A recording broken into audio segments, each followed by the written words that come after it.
तस्मै श्रीगुरुवे नमः। श्रीचैतन्यमनोभीष्टं स्थापितं येन भूतले स्वयं रूपः कदा मह्यं ददाति पदान्तिकं वन्देऽहं श्रीगुरु श्रीयुतपदकमलं श्रीगुरुवैष्णवाञ्च श्रीरूपं साग्रजातं सगणरघुनाथान्वितं तं सजीवं सादेतं सावधूतं परिजनसहितं श्रीकृष्णचैतन्यदेवं श्रीराधा कृष्णपादान् सगणललिता श्रीविशाखान्वितां च हे कृष्णा करुणासिन्धो जगत्पते गोपेश गोपीकान्त राधाकान्त नमस्ते तप्त कांचन गौरांगी श्री राधे वृंदावनेश्वरी वृषभानुसुते देवी नमामि हरि प्रिये वाञ्छाकल्पतरुकृपा सिन्धुभ्य एव च पतितानां पावनेभ्यो वैष्णवेभ्यो नमो नमः। नमो विष्णुपदाय कृष्णपृष्ठाय भूतले श्रीमते भक्ति वेदांत स्वामी इति नामिने नमस्ते सरस्वती देवी गौरवाणी प्रचारिणे निर्विशेष शून्यवादी पाश्चात्देशधारिणे जय श्री कृष्ण चैतन्य प्रभु नित्यानंद श्री अद्वैत गदाधर श्रीवाचार्य गौरभक्तवृंद हरे कृष्णा हरे कृष्णा कृष्णा कृष्णा हरे हरे हरे राम हरे राम राम राम हरे हरे। अनंत कोटि हरे वैष्णव कृष्ण। जय श्रीला प्रभुपाद की जय। श्री श्री राधे गोविंद भगवान की जय। श्री श्री भगवद गीता की जय। श्री श्री गौरनीता की जय। श्री गुरुदेव की जय। हरे कृष्णा। सर्व भक्तों નું ખૂબ ખૂબ સ્વાગત છે। હરે કૃષ્ણ। हरे कृष्ण हरे कृत्य प्रभु जी कृष्ण हरे हरे कृष्ण कृष्ण प्रभु जी। हरे हरे कृष्ण हरे कृष्ण प्रभु जी। हरे कृष्ण सर्वे में दंडवत शिला प्रणाम। प्रभुपाद की जय श्री राधा हरे गोविंद कृष्णा धर्म ज्ञान प्रभु जी। धन्य प्रणाम आशा माता जी हरे कृष्ण लोपा माता जी धन्य प्रणाम। પ્રભુ રેકોર્ડિંગ સ્ટાર્ટ કર્યું? हाँ प्रभु जी हरे कृष्ण रेकॉर्डिंग ऑन છે।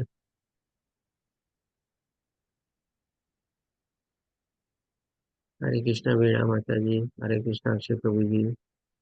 वीणा माता जी आप प्रथम વાર જોડાયેલા છો આજે? આપનું નામ આજે નવું લાગે છે। હરે કૃષ્ણ વીણા માતાજી।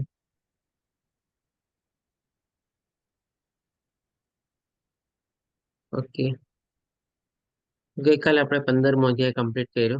આજે આપણે 16મો અધ્યાય લેશું દેવાસુર સંપદ વિભાગીઓ। આ અધ્યાયમાં ભગવાન આપણને દૈવી પ્રકૃતિ અને આસુરી પ્રકૃતિ વિશે બહુ ડિટેલમાં બતાવે છે। દૈવી પ્રકૃતિના ભગવાન 26 ગુણો બતાવે છે। પછી ભગવાન આપણને 7 થી લઈને 20મા શ્લોક સુધી એટલે કે 14 શ્લોકમાં ભગવાન આસુરી પ્રકૃતિ કેવી હોય છે, એની મનોદશા કેવી હોય છે, મનસ્થિતિ કેવી હોય છે, એની વિચારવાની પ્રક્રિયા કેવી હોય છે અને એના સંદર્ભમાં એ કેવા કાર્યમાં પ્રવૃત્ત થાય છે અને સાથે સાથે અંતમાં ભગવાન આપણને પણ બતાવે છે કે આવા અસુર લોકોની શું ગતિ થાય છે। અને ભગવાન આ અધ્યાયમાં એક બહુ મહત્વનું આપણને જ્ઞાન આપે છે કે ભાઈ નરકના કયા 3 દ્વાર છે અને કેવી રીતે આપણે નરકના 3 દ્વારથી આપણે બચેલું રહેવું જોઈએ। તો આપણે આગળ વધતા જોઈએ કે ભગવાનમાં કોઈ અર્જુનના પ્રશ્ન દ્વારા શરૂ નથી થતો, પણ આ અધ્યાય આમ જોવા જઈએ તો બહુ નાનો છે. આપણે ફક્ત 24 શ્લોક છે આપણે આમાં, અને આપણે એને 3 ભાગમાં વિભાજિત કરેલો છે. એમાંથી આજે આપણે પહેલો વિભાગ જ લેશું, જેમાં ફક્ત 6 શ્લોક આજે આપણે કવર કરશું. આપણને લાગશે કે 6 શ્લોક છે, પણ ઘણું બધું આમાં સમજવાનું છે, કારણ કે 1 થી 3 શ્લોકમાં ભગવાન આપણને 26 દૈવી ગુણો વિશે બતાવે છે. તો આપણે 26 દૈવી ગુણોને પણ જો સંક્ષિપ્તમાં આપણે સમજવાની કોશિશ કરશું, માની લો એક એક ગુણ માટે 2 મિનિટ આપીએ તો એ લગભગ 52 મિનિટ જેવી વહી જાય આપણે, એટલે લગભગ 1 કલાક જેવો આરામથી વહી જાય આપણે, પણ એ પણ આપણને કહે ને કે ઓછો પડે. એટલે કે આપણે આજે આપણે 6 શ્લોક કવર કરશું, અને બાકીના પછી 18 શ્લોક જે છે આપણે આવતીકાલે કવર કરશું.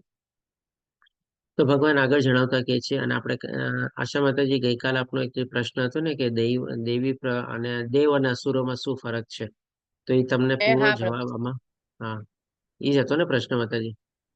હા એ હતું પ્રભુજી. હા, તો એ તમને આ અધ્યાયમાં છે ને પૂરો ડિટેલમાં મળી જશે કે દેવ અને અસુરમાં ફરક શું હોય છે, એ લોકોની ગતિ શું થાય છે, એ લોકોની પ્રકૃતિ કેવી હોય છે, અને એ લોકોની મનોદશા કેવી હોય છે, અને કેવા કાર્યમાં પ્રવૃત્ત થાય છે, બધું તમને આમાં ક્લિયર થઈ જશે. તો આગળ વધતા જોઈએ. સૌપ્રથમ પહેલા બીજા અને ત્રીજા શ્લોકમાં ભગવાન શ્રી કૃષ્ણ આપણને જે 26 દૈવી ગુણોનું જો વર્ણન કરે છે, પહેલા આપણે શ્લોકના ભાવાર્થને આપણે જોઈ લઈએ, શ્લોકના અનુવાદને આપણે જોઈ લઈએ.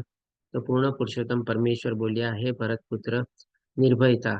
અહીંયા તમે એક એક કરીને કાઉન્ટ કરતા જાજો, ટોટલ 26 આપને કાઉન્ટિંગમાં આવશે. પેલું નિર્ભયતા, પછી આત્મશુદ્ધિ, આધ્યાત્મિક જ્ઞાનનું સંવર્ધન, દાન, આત્મસંયમ, યજ્ઞપરાયણતા, વેદ ધ્યાન, તપશ્ચર્યા, સાદાઈ, અહિંસા, સત્યતા, ક્રોધવિહીનતા, ત્યાગ, શાંતિ, છિન્દ્રાના વૈષણમાં અરુચિ, જીવ માત્ર પર દયા, નિર્લોભીપણું, સૌમ્યતા, લજ્જા, નિશ્ચય, તેજ, ક્ષમા, ધૈર્ય, પવિત્રતા, ઈર્ષ્યાથી મુક્તિ, તથા મનની શાંતિ, માનની ઈચ્છાથી મુક્તિ. આ સર્વ દિવ્ય ગુણો છે કે જે દૈવી પ્રકૃતિ વાળા દેવ તુલ્ય પુરુષોમાં જોવામાં આવે છે. તો અહીંયા જે ભગવાન આપણને 26 ગુણોનું નિરૂપણ કરે છે, સાથે સાથે ભગવાન આપણને બતાવે છે કે આ બધા ગુણો જે અથવા જે કોનામાં જોવા મળે છે, તો કે દેવ તુલ્ય પ્રકૃતિ વાળા, એટલે કે એઝ ગુડ એઝ ભગવાન.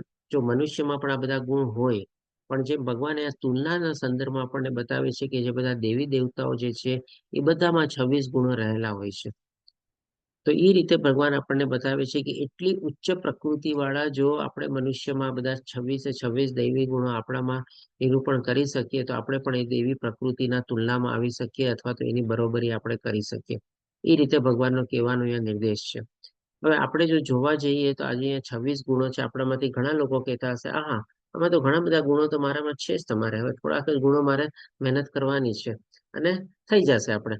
પણ એકચ્યુઅલી છે ને, આપણે ગમે તેટલી મહેનત કરીએ તો પણ ભગવાનની કૃપા ન થાય ને ત્યાં સુધી આપણામાં 26 દૈવી ગુણો આવે નહીં.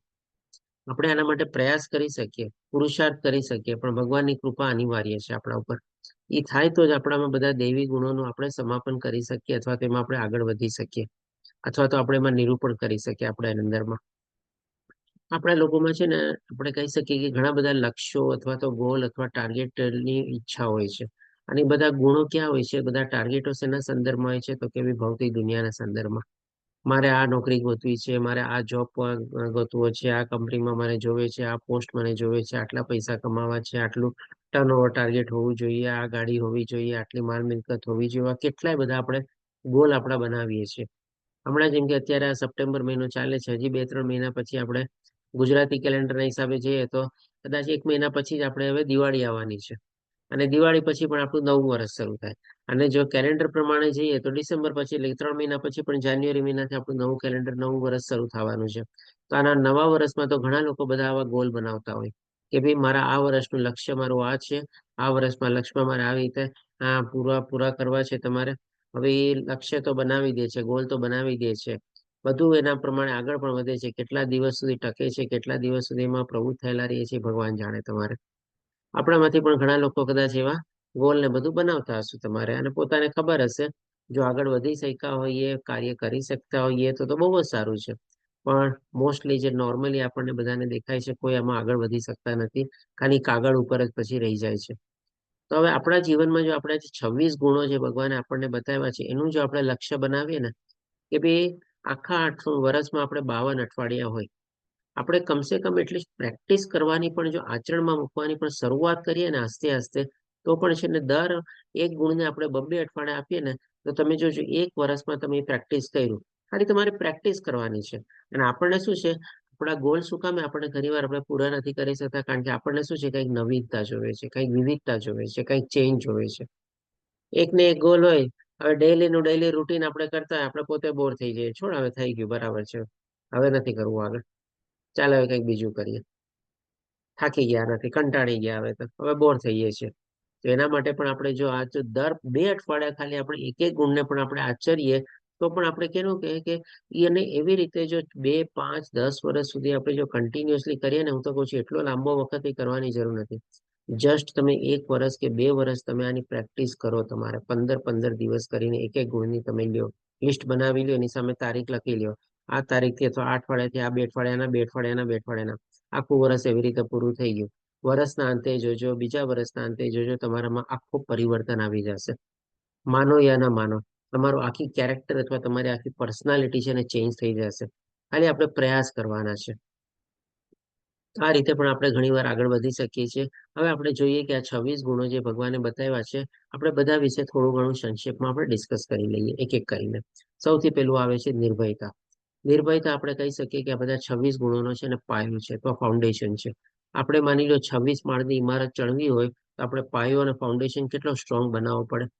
જેટલો પાયો અને ફાઉન્ડેશન સ્ટ્રોંગ હોય, એના ઉપરથી આપણી બધી ઇમારત હોય, તમારે એકદમ સરસ રીતે આપણે ચણી શકીએ, અને એ પ્રમાણે એનું નિર્માણ પણ થાય અને ટકી પણ રહે તમારે. તો એવી જ રીતે નિર્ભયતા જે છે, નિર્ભયતા એટલે આપણને શું છે, સૌથી વધારે તો મૃત્યુનો ભય હોય છે, અને બીજું શું, આવતીકાલની ચિંતા હોય છે. આ બેમાંથી જ આપણને ભય અને ચિંતા ઊભા થાય છે, મૃત્યુમાં અને કાલે શું થશે એના સંદર્ભમાં. તો આ જો આપણે હટાવવાની કોશિશ કરવી હોય, તો આપણે જેમ કે સૌથી પહેલા આપણે જાણી ગયા કે ભાઈ મૃત્યુ કોનું થવાનું છે, તો કે મૃત્યુ તો શરીરનું થવાનું છે, અને હું પણ તો આત્મા છું, તો પછી મારે એની સાથે શું લેવા દેવા? બેઝિક અન્ડરસ્ટેન્ડિંગ છે આ બધી, તમે જુઓ તો. પછી કાલની ચિંતા હોય છે આપણને, તો ભાઈ કાલ કોણે જોયો છે તમારે, અને કાલ કોઈ દી આવતો બી નથી, આપણામાં કહેવત છે. અને બીજી રીતે જો જોઈએ, તો જે થવાનું હશે કાલે, એ ભગવાન ભરોસે થવાનું છે, જેમ ભગવાનની મરજી હશે એ પ્રમાણે થવાનું છે. આપણે શું જોઈએ કે ભાઈ આપણે આપણા ધાયરા પ્રમાણે કરી શકીએ. આપણામાંથી ઘણા લોકો હશે એવા કે જે ડેઈલી પ્લાનર મેન્ટેન કરતા હોય, કે ભાઈ મારે આ દિવસે આટલા આટલા કાર્ય કરવા છે તમારે. ઘણા ખરા લોકો એમાંથી અમુક અંશે, અમુક ટકાવારીમાં સફળ થાય બી છે. પણ મોટા ભાગના તમે જોજો, આપણે જે ટુ ડુ લિસ્ટ કર્યું હોય ને, એમાંથી કંઈક ને કંઈક તમારે બાકી રહે, કંઈક ને કંઈક બીજું થાય, કંઈક ને કંઈક અધૂરું રહી જાય. સંપૂર્ણ રીતે આપણા પ્રમાણે કોઈ દી આપણે આખો દિવસમાં પણ આપણા ધાયરા પ્રમાણે આપણું બધું નથી કરી શકતા. તો પછી તમે વિચારો કે ભાઈ બધું જો ભગવાનની મરજી પ્રમાણે થવાનું હોય, તો પછી આપણને કાલની ચિંતા આપણે શું કામે રાખીએ છીએ તમારે? અને આ બે ચીજ જો આપણે કેળવી લઈએ ને, કે ભાઈ આપણે શરીર નથી પણ આપણે આત્મા છીએ, અને જે થાય છે બધું બરાબર થાય છે, જે થાય છે બધું ભગવાનની મરજીથી થાય છે, અને જે ભગવાન કરે છે બધું સારું કરે છે, ભગવાન બધાના હિતેચ્છુ છે. તો પછી આવી રીતે આપણે આપણો નિર્ભયતાનો ગુણ છે ને આપણા અંદરમાં કેળવી શકીએ. એના વગર નિર્ભયતા આપણે કહી શકીએ ને ક્યારેય ન આવે. કારણ કે આવા ભાવથી આપણે જો ભગવાનની શરણાગતિ લીધેલી હશે, કે ભગવાનને સર્વોચ્ચ, સર્વોપરી, સર્વોત્તમ છે, આપણે ભગવાનના અંશ તરીકે આપણે આત્મા છીએ, અને જે થાય છે બધું ભગવાનની મરજી થાય છે, અને પ્રમાણે થાય છે, અને બધું સારું થાય છે. આવા ભાવથી જો આપણે શરણાગતિ લઈએ, તો ભગવાન તો એના ભક્તોનું રક્ષણ કરવાના જ છે, એની જરૂરિયાતો બી પૂરી પાડવાના જ છે. તો પછી આપણે શેની ચિંતા, શેનો ભય આપણને? તો આ રીતે આપણે શું છે, દરેકે દરેક ગુણની આપણે વ્યાખ્યા પણ સમજવાની કોશિશ કરશું, અથવા તો એની શું લાક્ષણિકતા એ સમજવાની કોશિશ કરશું, અને એ ગુણને આપણે આપણામાં કેવી રીતે નિરૂપણ કરી શકીએ એ પણ આપણે સમજવાની કોશિશ કરશું. 2-3 પાસાથી આપણે દરેકે દરેક ગુણને આપણે સમજવાની કોશિશ કરશું, 26 ગુણને. તો આવી રીતે આપણે આપણામાં નિર્ભયતા કેળવી શકીએ, ભગવાનને આવે ભાવથી આપણે શરણાગતિ લઈને. પછી આવે છે આત્મશુદ્ધિ. આત્મશુદ્ધિ એટલે કે શુદ્ધિ. આપણામાં ઘણી બધી મલિનતાઓ રહેલી છે, જેને ભગવાનને પણ જયારે બીજા અધ્યાયમાં જ્ઞાન આપવાનું શરૂ કરે છે, આત્મજ્ઞાન, ત્યારે ભગવાન અર્જુનને પણ કહે છે, આ બધી મલિનતા તને શોભી નહીં રહી, તું જે બોલે છે એ પ્રમાણે તને શોભા નથી દેતો. તો આપણી અંદર કઈ કઈ મલિનતા રહેલી છે બધી? રાગ, દ્વેષ, ક્રોધ, એકબીજાની ઈર્ષ્યા કરવી, પછી આપણે કહી શકીએ કે ક્રોધ કરવો, આ બધી આપણી મલિનતા છે. મોહ, માયા, આ બધી આપણી મલિનતા છે. તો આત્મશુદ્ધિ જો આપણે કેળવવા માટે આગળ વધવું હોય, તો આ બધી મલિનતાઓ અથવા બધી ગંદકીઓ આપણે એક એક કરીને આપણે હટાવવી પડશે. અને નોર્મલી શું છે, કોઈ પણ ચીજ હટાવવી છે ને બહુ અઘરી હોય છે. જેમ કે માની લ્યો, એક ગ્લાસમાં ગંદુ પાણી ભરેલું છે. હવે ગંદુ પાણીને હટાવવા માટે તમારે કેટલી બધી મહેનત કરવી પડે. પેલા ગંદુ પાણી હટાવો, પછી એમાંથી પણ કંઈક ને કંઈક એમાં ચોંટી રહેલું હોય, પછી ચોટેલું હોય એને તમે હટાવો, પછી તમે ગ્લાસને તમે કોઈ બીજા દ્રવ્યથી એને સરસ મજાનું એને સાફ કરો, ત્યારે જઈને તમારે ગંદુ પાણી દૂર થાય ને. પણ હવે એ ગંદુ પાણીને દૂર કરવું હોય તમારે, એમાં એકદમ સરસ મજાનું ચોખ્ખું પાણી તમે નાખતા જાઓ, નાખતા જાઓ, નાખતા જ જાઓ તમારે, તો ઓટોમેટિકલી ગંદુ પાણી છે ને બધું ઉભરાતું જશે અને બહાર નીકળતું જશે અને ઢોળાતું જશે. અને પછી એક સમય એવો આવશે કે તમારો આખો ગ્લાસ એકદમ ચોખ્ખા અને સ્વચ્છ અને શુદ્ધ પાણીથી ભરાઈ જશે. તો આપણે પણ તો એવું જ કરવાનું છે. આપણી બધી અંદર આ બધી મલિનતાઓ ભરેલી છે. રાગ, દ્વેષ, ક્રોધ, મોહ, માયા બધું આપણે ભરેલું છે. આને આપણે શું કરવાનું છે? આપણે ભગવાનના ભક્તિ કરીને આ બધી ચીજોને આપણે વધારે ને વધારે ભગવાનની ભક્તિ વધારતા જવાનું છે. વધારે ને વધારે માળાની સંખ્યા વધારતી જવાનું છે. આ બધી મલિનતાઓ છે ને આસ્તે આસ્તે આસ્તે બધી દૂર થતી જશે. અને આપણું હૃદય પણ શું એકદમ કોમળ થઈ જશે. અને આ બધી આપણે મલિનતાઓથી દૂર થઈ શકશું. પછી આવે છે આધ્યાત્મિક જ્ઞાનનું સંવર્ધન. હવે આના સંદર્ભમાં આપણે જેમ અહીંયા તમારે કોષ્ટક બનાવવામાં આવેલું છે, બધા એક એક સિરિયલ પ્રમાણે ગુણો આપવામાં આવેલા છે, આ ગુણોના નામ છે. અને આ શું છે, નોર્મલી કોને કોને ક્યાં ક્યાં એપ્લાય થાય છે આપણે વર્ણવેલું છે. અને થોડું ઘણું સંદર્ભમાં એ બધું વર્ણન કરેલું છે આપણે. તો તમે એને પણ વાંચી શકો છો, ફોલો કરી શકો છો, અને આપણે જે ડિસ્કસ કરીએ છીએ પણ તમે એને આચરણમાં મૂકી શકો છો એવી રીતે. તો આમાં શું છે કે ભાઈ, જેમ કે આધ્યાત્મિક જ્ઞાનનું સંવર્ધન, આ બધું શું છે, આપણે અત્યારે આધ્યાત્મિક જ્ઞાન મેળવવાનો આપણી પાસે એટલો સમય નથી. એટલો બધો આપણે બધા આપણા વેદો શાસ્ત્રોને બધું વાંચવાનો, સમજવાનો, જાણવાનો આપણી પાસે એટલો સમય નથી. પણ આના સંદર્ભમાં આપણે શું કહીએ ને, કે જેમ આપણને શિલા પ્રભુપાદજી કહે છે ને, કે ભગવદ્ ગીતા અને ભાગવતમ, આ બે ચીજને પણ જો આપણે જેટલું આને વાંચીએ ને, અને બહુ સીધી સાદી સરળ ભાષામાં પણ પ્રભુપાદના ભાવાર્થોને બધું આપણે લખેલું છે. પેલા સંસ્કૃતમાં શ્લોક આપેલો છે, પછી એક એક સંસ્કૃતના શ્લોકનો આપણે શબ્દાર્થ તરીકે ગુજરાતીમાં શબ્દાર્થ આપેલો છે. પછી તમારે આખા શ્લોકનું અનુવાદ આપેલું છે, અને એના પછી આપણે એનો આખા શ્લોકનો ભાવાર્થ આપેલો છે. આવી જ રીતે આપણે ભગવદ્ ગીતામાં પણ આ જ પેટર્નથી ફોલો થાય છે, અને ભાગવતમાં પણ આ જ પેટર્નથી ફોલો કરવામાં આવેલી છે. ભગવદ્ ગીતાના 700 શ્લોક છે, એમાં પણ લગભગ 800-900 પેજીસની છે આપણે. અને ભાગવતમાં આપણે 18,000 શ્લોક છે, એમાં 12 સ્કંદ અને 18 વોલ્યુમ છે આપણે. તો આ બંનેને પણ જો આપણી જિંદગીમાં એટલીસ્ટ કાંઈ નહીં તો 1 શ્લોક કે 2 શ્લોક તમે નિયમ કરી લ્યો, અથવા તો 5 શ્લોક, અથવા તો માની લો પેજીસના હિસાબે જવું હોય તો ડેઈલીના 10 પેજ તમે વાંચવાનો નિયમ કરી લ્યો, તો પણ છે ને તમારે આપણે આ બધું જ્ઞાન આપણને મળતું રહેશે આસ્તે આસ્તે. અને આપણું બધું કહે ને કે શાસ્ત્રો, પુરાણો બધાનું જ્ઞાન છે ને, આ બે શાસ્ત્રો જો આપણે વાંચી લઈએ ને, એમાં બધું આધ્યાત્મિક જ્ઞાન આવેલું જ છે આપણે. તો એ રીતે પણ આપણે એમના આગળ વધી શકીએ છીએ. પછી હવે આવે છે દાન. હવે દાન, યજ્ઞ અને તપ, આ 26 ગુણોમાં ભગવાન બતાવે છે. તો આ 3 ચીજ શું છે, આપણે થોડી ઘણી આવતીકાલે જયારે 17મો, આવતીકાલે નહીં, પરમ દિવસે જયારે આપણે 17મો અધ્યાય શરૂ કરશું, શ્રદ્ધાત્રેય વિભાગીઓ, એના સંદર્ભમાં આપણે ડિસ્કસ કરશું. કારણ કે ભગવાન એ 3 ટોપિકને બહુ ડિટેલમાં પણ આપણને સમજાવે છે. કેવા પ્રકારનું દાન હોય, ક્યારે આપવું, કેવી રીતે આપવું, કોને આપવું, એ બધું બતાવે છે. યજ્ઞના સંદર્ભમાં પણ બતાવે છે, અને તપના સંદર્ભમાં પણ એને પણ ભગવાન 3 રૂપમાં વિભાજિત કરીને કહે છે, કે શરીરનું તપ, મનનું તપ, વાણીનું તપ. આ બધું આપણે છે ને આવતી પરમ દિવસે આપણે થોડું ડિટેલમાં સમજશું. પણ જસ્ટ એક ખાલી શોર્ટમાં અત્યારે દાન તરીકે લઈએ આપણે, તો કે ભાઈ આપણા પાસે જે કાંઈ પણ આવક હોય અને જે કાંઈ પણ માલ મિલકત હોય, થોડો ઘણો ટકાવારી આપણે શું છે દાન પુણ્યમાં આપવું જોઈએ. કારણ કે યજ્ઞ, તપ અને દાન ભગવાન કહે છે કે અવશ્ય કરવા જોઈએ. અને કોને આપવું, કેવી રીતે આપવું, થોડું ઘણું આપણે પરમ દિવસે ડિસ્કસ કરીશું, કે ભાઈ એની કન્ડિશન શું શું છે. આપણે proper place, proper time, proper person, એટલે ભાઈ યોગ્ય જગ્યાએ હોવું જોઈએ, યોગ્ય વ્યક્તિને હોવું જોઈએ, અને યોગ્ય સમયે હોવું જોઈએ દાન. પછી આવે છે આત્મસંયમ. આત્મસંયમ એટલે કે શું, કે આપણે ઇન્દ્રિયોના ઉપર આપણે સંયમ કેળવવાનો છે. આપણે જેટલું બની શકે એટલું આપણે ઇન્દ્રિયોને ભૌતિક વિષયો અને ભૌતિકને મોજ મજા અથવા માણવામાંથી આપણે વંચિત કરશું, અથવા એને રોકીને રાખશું, અથવા એને આપણે ઉપર થોડોક કે બ્રેક મારશું, તો જ આપણે આત્મસંયમ આપણે કેળવેલો કહેવાય. અને એમાં આપણે છે ને વધારે વધારે પ્રવૃત્તિ એટલા માટે થવાની જરૂર છે, કારણ કે જ્યાં સુધી આપણી ઇન્દ્રિયો આ ભૌતિક દુનિયામાં જો ભટકતી રહેશે, અને વિષયોનું આકર્ષણ રહેશે, આપણને કે ને કે ભાઈ વાસનાનું આકર્ષણ રહેશે, આપણને ખાવા પીવાનું આકર્ષણ રહેશે, પહેરવાવાનું આકર્ષણ રહેશે, ગેજેટોનું આકર્ષણ રહેશે, તો આપણને છે ને ભક્તિ માર્ગમાં આગળ વધવા માટે, અથવા તો આપણા મનુષ્ય જીવનના લક્ષ્યમાં આગળ વધવા માટે આપણને મદદગાર નહીં થાય, ઉલટાનું અવરોધ થશે, બાધારૂપ થશે. એટલે કે બંને એટલો આપણે ઇન્દ્રિયો પર સંયમ આપણે કેળવવાનો છે, એ જ આપણે આત્મસંયમ. પછી ભગવાન આપણને આગળ વધારતા કહે છે કે ભાઈ યજ્ઞ પરાયણતા. યજ્ઞ પરાયણતા એટલે કે શું, જેમ અલગ અલગ યુગના સંદર્ભમાં અલગ અલગ યજ્ઞોની પરિભાષાને બધું આપેલું છે ને કયા યજ્ઞ આપણે કરવા જોઈએ. તો એના સંદર્ભમાં આપણે જાણી ગયા છે કે કલયુગમાં આપણે જપ યજ્ઞ હરે કૃષ્ણ મહામંત્રનો જ આપણે જપ યજ્ઞ કરીએ અથવા માળા જપીએ તમારે, તો એ જ આપણે આ કલયુગમાં ભગવાનનું નામ લેવાનું જ સૌથી મોટામાં મોટો યજ્ઞ બતાવવામાં આવેલો છે આપણે.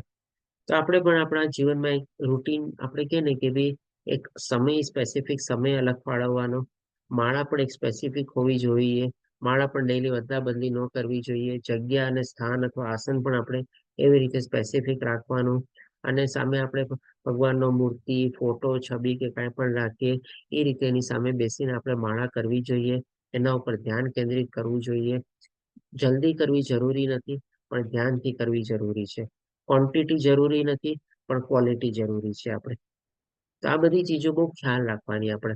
અને આ રીતે આપણે જો યજ્ઞ કરીએ તો ઓટોમેટિકલી શું છે, આપણે બધા મન ઉપર કંટ્રોલ મેળવવામાં આપણને મદદ થશે, આપણા ઇન્દ્રિયો ભટકવામાં આપણને એને રોકવામાં આપણને મદદ થશે, આપણને ભગવાનમાં આપણને મન લગાડવામાં મદદ થશે, ભગવાનમાં ભાવ અને પ્રેમ ઉત્તેજિત કરવામાં આપણને મદદ થશે. આ બધા એના માળા કરવાના આપણે કહી શકીએ કે ડાયરેક્ટ અથવા ઇનડાયરેક્ટ આપણે બધા ફાયદા છે. પછી આપણે આવે છે વેદ ધ્યાન. વેદ ધ્યાન એટલે કે વેદોનું બધાનું આપણે પઠન કરવાનું. પણ જેમ આપણે આગળ કીધું કે આધ્યાત્મિક જ્ઞાનના સંવર્ધનના રૂપમાં આપણે ડિસ્કસ કરી ગયા કે ભાઈ આપણે ભાગવતમ અને ભગવદ્ ગીતાને પણ જો આપણે પૂરેપૂરી વાંચવાની સમજવાની કોશિશ કરીએ તો વધારે સારું છે. જી આશા માતાજી આપણો એન્ડ છે, શું કહે છે બોલો? હા, હરે કૃષ્ણ પ્રભુજી. આ હરે કૃષ્ણ. વેદાધ્યાનમાં બ્રહ્મચારી અને સંન્યાસીમાં કઈ ફરક હોય છે પ્રભુજી? હા માતાજી, બ્રહ્મચારી અને સંન્યાસીમાં બંનેમાં ફરક હોય છે. બ્રહ્મચારી એટલે કે શું, એક અમુક ઉંમર સુધી હોય છે તમારે, 1 થી 25 વર્ષ સુધી આપણે બ્રહ્મચર્ય કહીએ છીએ. એટલે કે એ વર્ણ વ્યવસ્થા છે. બ્રહ્મચર્ય, ગ્રહસ્થ, વનપ્રસ્થ અને સંન્યાસ એ આપણે વર્ણ વ્યવસ્થા છે આપણે. અને સંન્યાસ શું છે કે ભાઈ આપણે આશ્રમના દ્રષ્ટિએ પણ આપણે એને એપ્લાય કરી શકીએ. સોરી, વર્ણમાં તમારે આવે છે બ્રાહ્મણ, ક્ષત્રિય, વૈશ્ય અને શૂદ્ર. અને આશ્રમમાં આવે છે તમારે બ્રહ્મચર્ય, ગ્રહસ્થ, વનપ્રસ્થ અને સંન્યાસ. તો વનપ્રસ્થ બ્રહ્મચારી એટલે કે નાનપણની 25 વર્ષની ઉંમર સુધી બ્રહ્મચારી કહેવાય છે.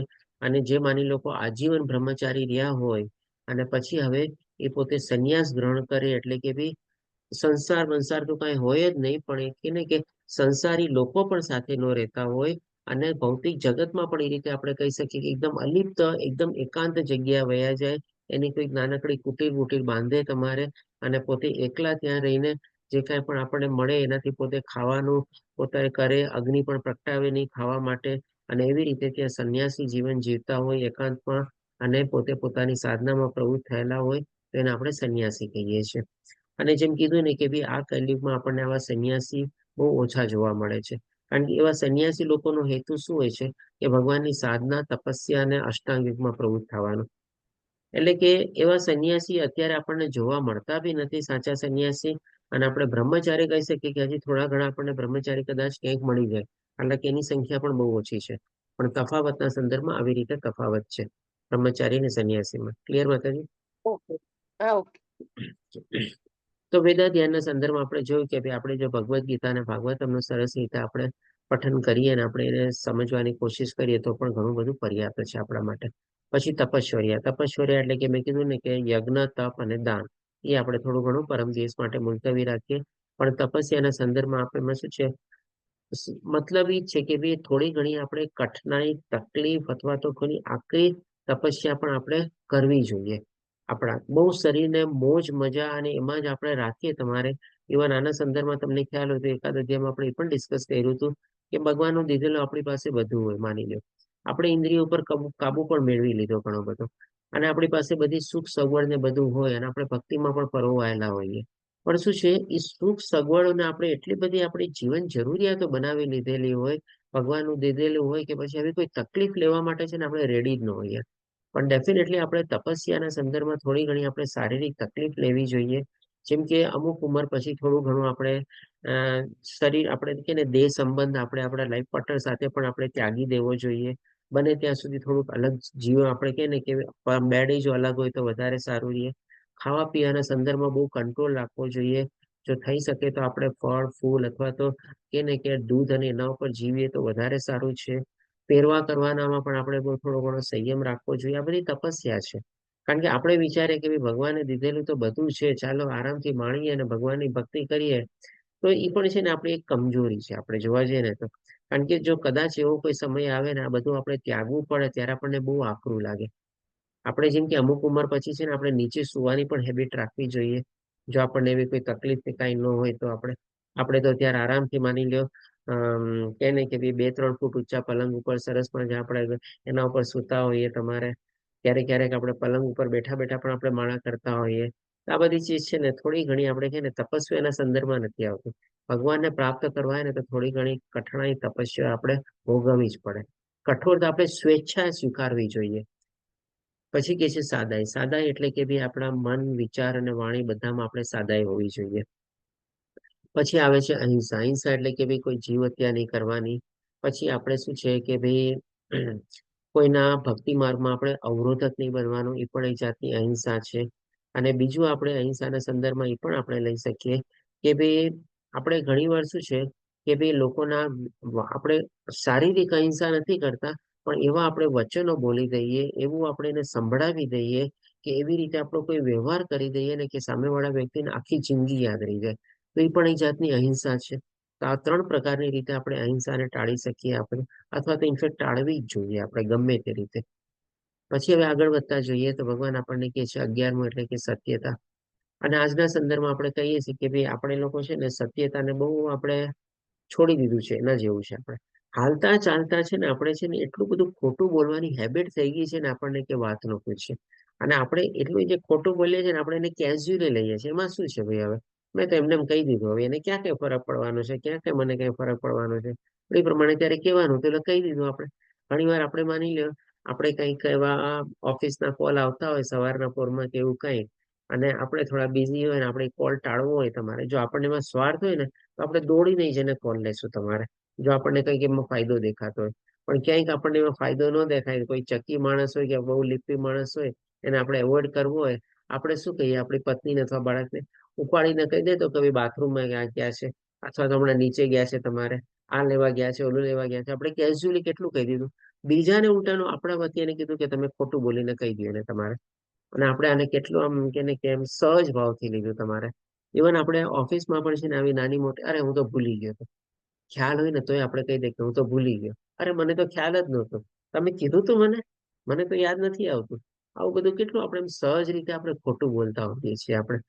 આ બધું છે ને કે ભાઈ બહુ વિચારવો જોઈએ, કારણ કે આપણા બધા કર્મ ત્યાં બંધાઈ જાય છે કહીએ ને તો આવી રીતે બને તેટલો ત્યાં સુધી આપણે સત્યનો સહારો લેવો જોઈએ. જો ક્યારે ખોટું બોલવાનું જરૂર લાગે ને ચૂપ રહી જવું તમારે, અથવા તો મગનું નામ મરી નહીં પાડવાનું, એવી રીતે તમારે ન બોલવામાં 9 ગુણ આપણે જેમ કે છે ને, અથવા તો અર્ધ સત્ય બોલવાનું આપણે, કે ભાઈ સાચું ખોટું બંને ચીજ એમાં આવી ગઈ.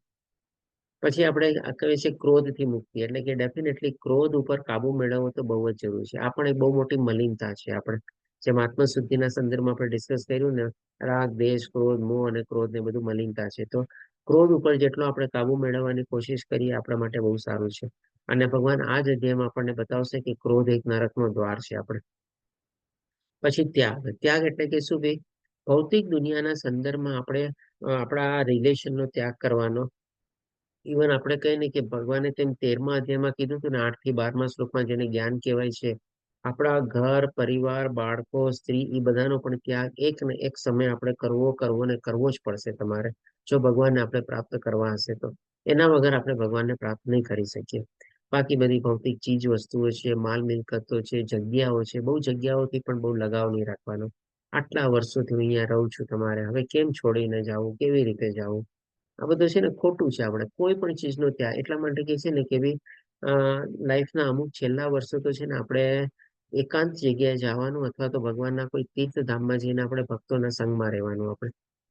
તો આ બધી ચીજનો ગમે તે તમે લ્યો, ભૌતિક ચીજો બધી ચીજનો આપણે ત્યાગ કરવો જ પડશે આપણે. પછી શાંતિ એટલે કે ભાઈ ધીરજ જાળવવાની છે, અથવા તો આપણે શાંતિ કેળવવાની છે, બહુ ઉગ્ર નથી થવાનું. જેમ આપણે ઘણી વાર આપણે લોકો આની પહેલા પણ 1-2 વાર ચર્ચા કરેલી હતી ને કે ભાઈ આ ખોટું થાય છે, ઓલું ખોટું થાય છે, આમ ઓલું થાય છે, આવી રીતે થાય છે. આપણે શું લેવા દેવા, આપણા કેટલા ટકા, આપણા ગુજરાતી લોકો તો હંમેશા એમાં જ હોશિયાર હોય, મારા કેટલા ટકા, મને કેટલો લાભ એમાં, મને શું મળશે, તમારે એ જ વિચારતા હોઈએ ને, તો પછી આપણે આવી બધી ચર્ચાઓમાં પણ શું કામે પડતા હોઈએ છીએ, એમાં આપણા શું કેટલા ટકા, આપણને શું લાભ તમારે. એટલે કે આ બધા વિશે આપણે શાંતિ જાળવવાની, બહુ વ્યગ્ર થવાની બહુ જરૂર નથી. જે થાય છે બધું બરાબર થાય છે, ભગવાનની મરજીથી થાય છે. એવી જ રીતે છિંદ્રાના વચનમાં અરુચિ પણ એ જ આપણે થઈ ગયું કે ભાઈ જેમાં આપણને કઈ મતલબ ન હોય ને આપણે બહુ લપણ છપણ નહીં કરવાની. અથવા તો આમાં આ ટોપિકને આપણે એ પણ લઈ શકીએ કે ભાઈ પારકી પંચાયતમાં આપણે રસ નહીં ધરાવવાનો. આપણે નોર્મલી શું છે પારકી પંચાયતમાં અથવા તો બીજા લોકો વિશે જાણવામાં આપણને બહુ ઉત્સુકતા હોય. ક્યાંય પણ આપણે ભેગા થઈએ કોઈકની કંઈક વાતો થતી હોય ને તરત આપણે એમાં જઈને આપણે ડબકા પુરાવતા હોઈએ. અથવા તો આપણે એમાં સામેલ થઈએ અથવા તો સાંભળીએ આપણે કે ભાઈ આપણને જો મતલબ ન હોય આપણી રુચિ આપણે અત્યારે ભગવાનને પ્રાપ્ત કરવામાં જ આપણી રુચિ હોવી જોઈએ. એના સિવાય બીજામાં કેમાં રુચિ ન હોવી જોઈએ. એના સિવાય જે કાંઈ પણ હોય બધામાં આપણે અરુચિ કેળવવાની છે. પછી ભગવાન આપણને આગળ વધતા કહે છે કે જીવ માત્ર પર દયા એટલે કે ભાઈ ખાલી મનુષ્ય પ્રત્યે નહીં પણ બાકી બધા બી જેટલા જે પ્રાણીઓ છે 84 લાખના જીવો એ બધા પ્રત્યે આપણે દયા દાખવવાની છે. હવે તમને ક્યારેક એવું થશે કે ભાઈ એક વખત તમે આમ કહો છો કે ભાઈ કોઈની સાથે કઈ બહુ વધારે થતું હોય ખરાબ કે કઈ એવું કઈ થયું હોય તો તમે કહો છો કે ભાઈ જે થાય છે બધું બરાબર થાય છે એવી આપણે ભાવના કેળવવાની. તો પછી પાછું તમે બીજી તરફ એમ બી કહેશો કે ભાઈ દયા બી દેખાડવાની અથવા તો દયા બી કેળવવાની તમારે. તો એકચ્યુઅલી છે ને આ બંને વિરોધાભાસી નથી. સૌથી પહેલા જે મેં કીધું ને કે આપણે બહુ વ્યગ્ર નહીં થવાનું, બહુ આપણે એમાં તણાઈ નહીં જવાનું, બહુ આપણે એમાં વહી નહીં જવાનું. ઓહ જો તો કેટલું મોટું ખરાબ થઈ ગયું, આવી રીતે થવું જ નહોતું જોતું. એના ઉપર આપણે ચર્ચા કરીએ, એના ઉપર આપણે દલીલ કરીએ, એના બીજા ઉપર આપણે એકબીજાને દોષ કરીએ. ગવર્મેન્ટ આવી પોલિસી લાવવી જોઈએ, ઓલી પોલિસી લાવવી જોઈએ, આ પગલું લીધું ને એમ પગલું નહોતું લેવું જોઈએ. આવી બધી જે વાતો છે ને એ છિંદ્રાના વચનમાં અરુચિ થઈ ગઈ. પણ આપણે શું દયા દાખવવી મતલબ શું? બરાબર છે જે થયું લાગે છે કે ભગવાનની મરજી પ્રમાણે થયું લાગે છે અથવા તો આપણે એના માટે પ્રાર્થના કરી શકીએ એની સદગતિ થાય, ભગવાન એનું કલ્યાણ કરે. આવી રીતે દયા દાખવવાની. પણ બહુ વધારે એમાં આપણે ઊંડા ઉતરવાનું નહીં. જે કૃપયા પ્રભુ આપણે ઇન્ડેક્સે શું કીધું? આ પ્રભુજી એટલે મિસબિહેવ કરે બરોબર, એમ ખરાબ વર્તન કરે તો આપણે એમ વિચારી શકીએ કે એને અજ્ઞાની છે એટલે આપણી જોડે આવું વર્તન કરીએ, એમ કરીને થોડું દયા આપણે રાખીએ, એવું ને પ્રભુજી?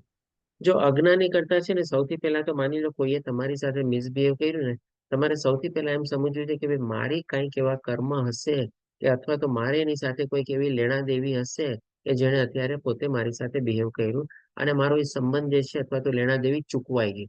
આપણે કોઈને પૈસા દેવાના હોય ઉછીર રહ્યા હોય આપણે એને આપીએ ત્યારે આપણને કેવો આપણે હલકા મહેસૂસ કરીએ છીએ. હા ચાલો આ મારો બોજો ઉતરે, આ એક દેણું માથા ઉપરથી ઉતર્યું તમારે. તો કોઈ તમને અપમાનિત કરે, કોઈ તમને કટુ વચન કે કોઈ તમારી સાથે અવ્યવહાર કરે તમારે તો અથવા તો કોઈ તમે ગમે તે રીતે તમારી સાથે વર્તે તમારે એમ સમજવાનું કે ભાઈ ચાલો કંઈક લેણા દેવી હશે, કંઈક એવા કર્મો હશે, બધા મારા કર્મો કપાણ. સૌથી પહેલો ભાવ આ લાવવાનો છે. પછી હવે એ જ્ઞાની છે કે નહીં અજ્ઞાની એ આપણે વિચારવાની જરૂર નથી. હોઈ શકે એની પાસે જ્ઞાન હોય પણ એને આપણી સાથે જ તમારે એવી રીતે વર્તન કરવું હોય તમારે અથવા તો ભગવાન એવી જ રીતે આપણી સાથે વર્તન કરવામાં નિમિત્ત બનાવ્યું હોય. પછી ઇવન એ વ્યક્તિને સામે ઘરે જઈને કદાચ એને પોતાને પણ અફસોસ થાય જો સાચું જ્ઞાન હશે તો. પણ આપણે એ વિચારવાની જરૂર નથી. આપણે એમ સમજવાનું કે ભાઈ હું તો ફાયદા માર્યો, એને મારું અપમાન કર્યું ને મને 4 જણા વચ્ચે મને કટુ શબ્દ કહી દીધા ને ચાલો મારું દેણું ચૂકવાઈ ગયું બસ. એટલે કે પેલી ભાવના આ કેળવવાની પછી આપણે આગળ વિચારીએ જ્ઞાન અજ્ઞાન ને બધું તો વાત અલગ છે આપણે. ઓકે ક્લિયર કે ત્યાં પ્રમાણે પછી તો ઈ સેન્સમાં આપણે શું છે જીવ માત્ર એટલે કે બધા અને માસના સંદર્ભમાં કહું છું. વ્યક્તિગત રીતે તો હોય જ છે આપણે આ કેળવવાનું છે પણ ઇવન માસના સંદર્ભમાં પણ ક્યારેક કંઈક એવું ધરતીકંપ આવ્યો, ભૂકંપ આવ્યો, આ એવું પૂર આવ્યું, જે એવું બધું બરાબર થયું છે ભાઈ ભગવાન એવી કોઈ યોજના હશે બસ. પણ જે લોકો ત્યાં એમાં નુકસાન થયેલું છે એના માટે પ્રાર્થના કરવાની, ભગવાન એનું કલ્યાણ કરે, ભગવાન એની સદગતિ આપે, ભગવાન એને રક્ષણ કરે, બસ એવી પ્રાર્થના કરીને પછી આપણે ભૂલી જવાનું બસ. પછી નિર્લોભીપણું એટલે કે એવી બહુ લાલચ નહીં કરવાની. કારણ કે લોભિયાપણું એ પણ ભગવાન આજે કાલે આપણને બતાવશે કે નરકના 3 દ્વારમાંનો એક છે આપણે. એટલે કે ભાઈ બહુ વધારે કોઈ પણ ચીજને મેળવવા માટે આપણે બહુ ઘણી વાર આપણે કહીએ ને કે ભાઈ આકર્ષણથી એમાં વહેતા જઈએ છીએ. ક્યારેક આપણને કોઈ ચીજથી ફાયદો થાય હવે એમ થાય કે ચાલ હજી આટલાથી સંતોષ નથી, હજી ઓર મેળવવું છે આપણને. પછી સૌમ્યતા. સૌમ્યતા એટલે કે સોબરનેસ. સોબરનેસ એટલે કે શું છે આમાં આપણા વિચાર વાણી અને આ પર્ટિક્યુલરલી આપણે યંગસ્ટરના સંદર્ભમાં આપણે કહી શકીએ આપણી સામે જે વડીલો હોય, આપણી સામે જે આદરણીય વ્યક્તિઓ હોય, આપણી સામે કોઈ એવા ગુરુજનો હોય તો એની સામે શું છે આપણે થોડી ઘણી આવી સૌમ્યતા જાળવવી જોઈએ.